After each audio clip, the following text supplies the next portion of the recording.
Stars, I'm a fool for your love.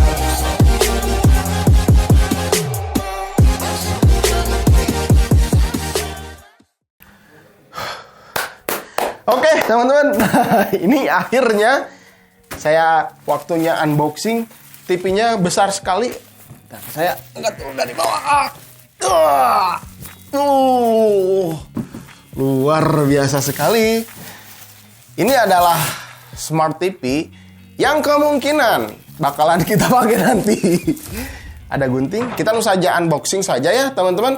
Ini tuh di paket pengirimannya dia tuh hanya dialaskan plastik aja gitu. Jadi si monitor ini memang kayaknya ya kuatan banting gitu ya, udah pede gitu kan, paket pengirimannya nggak pakai packing kayunya.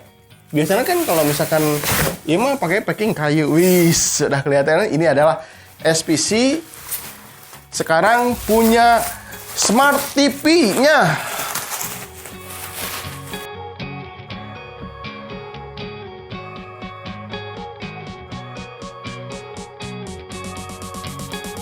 Oke, teman-teman, akhirnya SPC sekarang punya Smart TV. Kemarin kan udah ada monitor gamingnya, udah ada monitor kantornya. Sekarang SPC punya Smart TV-nya. Karena di tahun 2022 ini bakalan musimnya TV digital. Nah, si Smart TV ini, SPC ST50, udah support TV digital tentunya. Dan resolusinya 4K.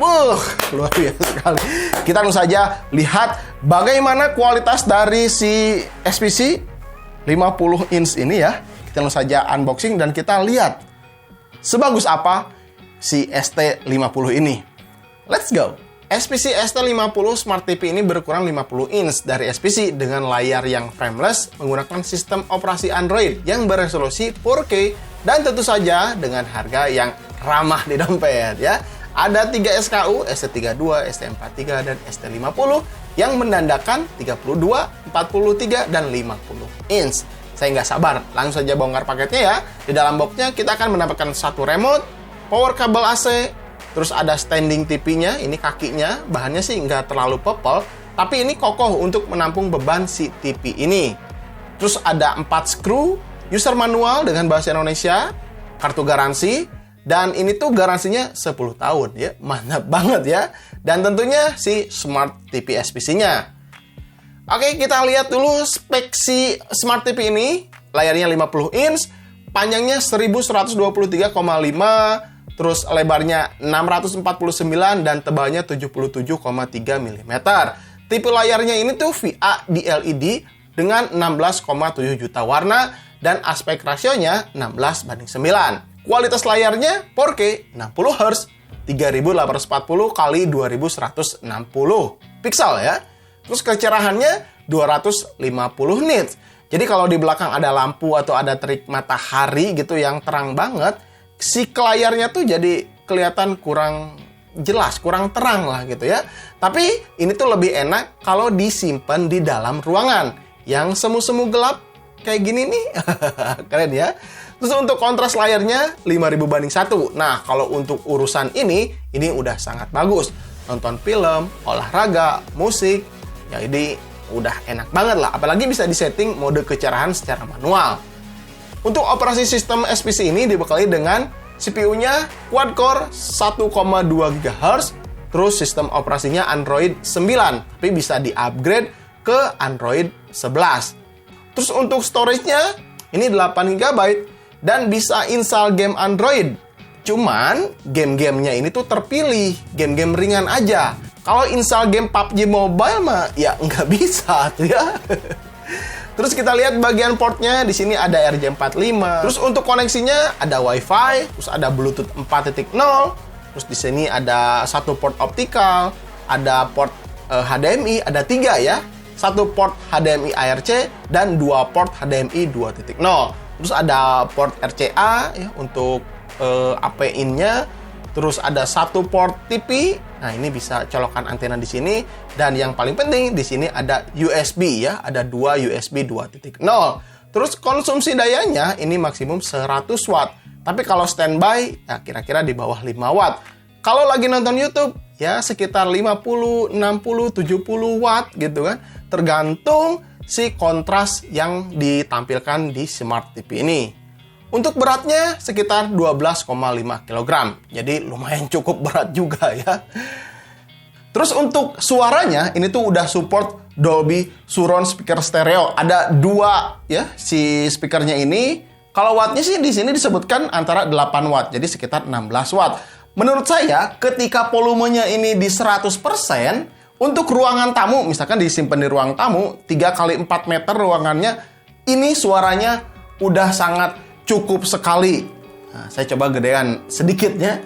Tapi kalau misalkan ruangan tamu kalian lebih besar lagi, lebih gede lagi, saran saya sih pakai soundbar. Jadi suaranya udah menggelegar, layarnya udah 4K, mantep banget gitu ya. Terus kalian pengen denger suaranya langsung? Kita akan coba dengarkan suaranya seperti apa. Let's go.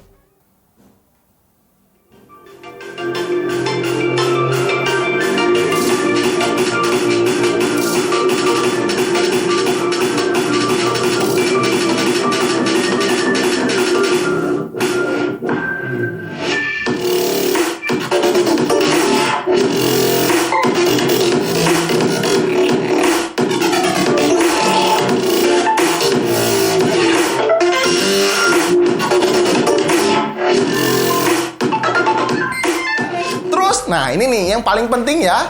Ini tuh udah support view angle 178 derajat. Jadi nih, kalau misalkan dipakai nobar, nonton bola, nonton Persib gitu kan, penonton di pojok kiri, penonton di pojok kanan, di bawah yang lagi tiduran, tetap bakalan melihat si layar TV ini dengan warna yang jelas tanpa ada gangguan. Mantap banget. Jadi nih kalau misalkan ada tetangga, ada temen ikut nobar gitu kan di tempat kita, ini udah nggak malu-maluin gitu ya, udah mantap lah gitu ya. Terus untuk koneksinya ini udah support WiFi. Di rumah kalian udah ada internet, tinggal koneksikan, nggak usah pakai dongel-dongelan gitu, udah langsung terkoneksi. Terus ada Bluetooth 4.0 untuk mouse, untuk keyboard, untuk TWS, untuk headset misalkan pakai jarak jauh gitu kan, dengerin sendiri ini udah bisa. Terus juga ini udah bisa nonton Netflix dan 5.000 aplikasi lain lah bisa di-download di sini, dan ini tuh sangat menyenangkan gitu kan. Dan ditambah lagi untuk ininya tuh bajal-bajalnya itu frameless, jadi hampir nggak kelihatan ya. Kalian bisa kelihatan tuh bajal pojok kanan kirinya itu sangat tipis sekali. Ini membuat si TV itu terkesan lebih luas, apalagi udah 60 Hz 4K. Ajib banget ya, mantap. Nah, Smart TV ini pasti dong ada kelebihan dan kekurangannya. Kelebihannya dulu ya, saya sebutkan nih. Pertama, untuk stand kakinya ada 2 pilihan. Ada yang paling pojok, ada juga yang agak tengah. Jadi kalau meja kalian pendek, ini tetap bisa dipakaikan. Jadi pasangan si kakinya pilih yang di area tengah aja. Tapi menurut saya sih tetap enakan yang paling pojok kanan. Jadi lebih luas gitu kan kesannya si monitor TV ini gitu kan. Terus kelebihannya lagi, dia tuh udah support dengan fitur Google Home. Nah, jadi bisa diaplikasikan atau dikoneksikan ke smartphone pilihan kalian. Nah, ini download aja di sini, nanti bisa dikoneksikan secara langsung. Terus ditambah lagi fitur Chromecast, jadi bisa menampilkan layar smartphone ditampilkan ke Smart TV ini. Mantap banget. Jadi kalian yang suka nonton TikTok Pargoy di layar 4K ini, ajib banget gitu kan. Mantap lah pokoknya mah ya. Nah, terus kalian yang mau nanya apakah ini support TV digital? Ya tentunya udah support. Analog juga support, tapi katanya ya akhir tahun ini si TV analog bakal ditiadakan. Jadi harus wajib punya Smart TV yang support TV digital. Jadi nggak usah pakai setbox yang kayak gitu. Ini tinggal tancap, klik, pilih channel, udah nonton. Layarnya jernih dan enaklah suaranya juga ya kalau TV digital. Apalagi kalau kalian biasa berlangganan Netflix, tinggal pijit gitu kan di remote-nya tuh kan ada Netflix, ada YouTube. Nah, ini memudahkan kalian kalau misalkan lagi mager di rumah, tinggal klik nonton Netflix, udah gitu kan. Aman lah ya, enak ya. Nah, terus bagaimana dengan kekurangannya? Yang pertama ya, di sini tuh saya melihat ada bleeding ketika si layarnya hitam. Tapi kalau dipakai nonton film yang penuh dengan warna, bleeding ini nggak ngaruh sama sekali. Terus yang keduanya, remote ini ternyata belum support Bluetooth. Dia seperti pakai infrared, jadi kalau mau pijit-pijit seperti ini tuh harus sejajar dengan si infrarednya. Jadi kalau misalkan ke sana tetap nggak jalan tuh kan ini. Tapi kalau ke sini langsung, nah ini bisa langsung jalan. Terus untuk port USB-nya, karena ini masih 2.0, jadi ketika ditancap keyboard, nah ini udah saya tancapkan juga ya. Nah, tapi untuk ketika ngetik, dia tuh agak delay sedikit. Jadi sayangnya kalau kalian mau ngetik cepet, harus bersabar. Dia nggak bisa dipakai ngebut ketika ngetik pakai keyboard seperti ini. Gitu. Jadi ya lumayan lah agak delay kalau kalian mau pakai keyboard ya untuk ngetiknya.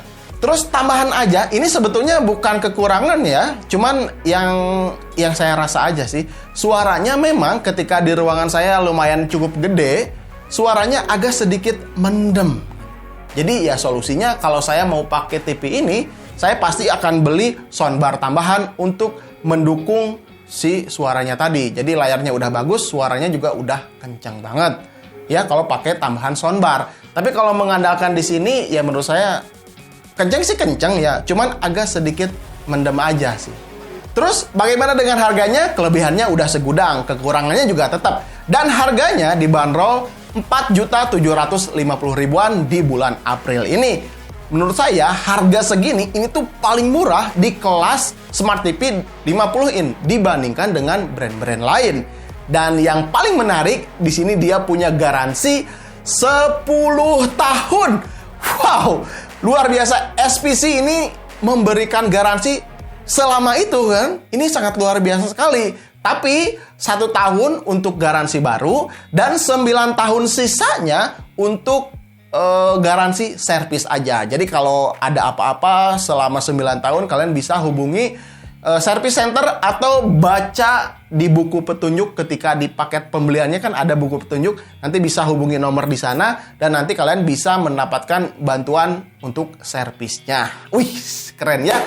Jadi gimana menurut kalian tentang si Smart TV ST50 dari SPC ini? Jadi SPC sekarang tidak menghadirkan monitor gaming, monitor kantor, tapi juga menghadirkan Smart TV. Wah, luar biasa. Tepuk tangan dulu untuk SPC. Wow, luar biasa. Jadi kalau kalian punya saran dan kritik, silahkan tinggalkan saja di kolom komentar. Kalau yang mau ditanyakan, tinggalkan saja di kolom komentar. Jangan lupa follow Instagram Sekilas IT, ada TikToknya juga. Cek nanti di kolom deskripsi. Oke, cukup sekian dulu. Mudah-mudahan video ini bisa bermanfaat untuk kalian. Saya Randy Adha, Sekilas IT. Assalamualaikum warahmatullahi wabarakatuh. Salam teknologi.